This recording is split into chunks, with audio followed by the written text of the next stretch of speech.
Советот на СОНК на својата 19-та седница расправаше за актуелни состојби во дејност на образование, на кое што приоритетно прашање беше зголемување на платите во дејност на основно образование, средно образование, високо образование и наука, врз основа на одлуката на владата дека платите во дејност на образование ќе се зголемат за 5% со септемвриска плата почнувајќи од октомври. Општо познато беше дека СОНК реагираше на висината на зголемувањето на платите во образованието и за таа цел побара и претходно работни средби со министерот на која што се расправаше за можностите за зголемување на платите за поголем процент од 5%. Така да еве и во текот на денешниот ден на седницата на Совет беше и министерот на која што пред Советот ги даде своите ставови во однос на зголемувањето на платите. За жал морам да констатирам дека не ги приближивме во доволна мерка ставовите, ние МОН и Министерството за образование. Во продолжетокот на седницата сите членови на Совет дадоа, или најголемиот дел членови на Совет дадоа свое видување во однос на динамиката на активностите на СОНК што ќе ги преземе во наредниот период во однос на реализирање на своите определби и барања за зголемување на платите.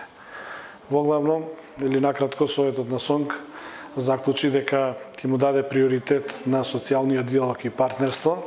и дека ќе продолжи да бара и изнаоѓа заедно прифатливи решенија со Министерството за образование и наука и за таа цел бара преговорите да се интензивираат во наредниот период и најдосна до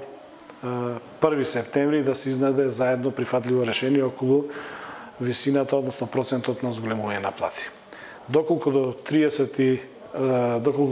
септември не се усогласа ставовите по однос на ова прашање, 2 септември, кога е првиот учебен ден,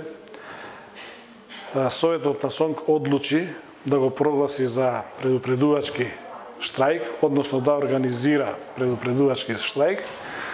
што би значило дека 2 септември наставниците нема да ги прифатат учениците, нема да започне новата учебна година и нема да се реализираат програмските активности. Од 2 септември, практично 3 септември, ќе продолжат редовните активности на наставниците во училиштата, меѓутоа Советот на СОНК бара најдосна до крајот на септември да продолжат и завршат преговорите со Министерството за образование, на кое што ќе ги усогласат ставовите и за зголемување на платите за 2019 година, меѓутоа и за зголемување на платите во образованието и за фискалната 2020 година. Тоа значи дека СОНК бара да биде активен учесник во креирање на буџетот за образование за 2020 година. Доколку не се изнајдат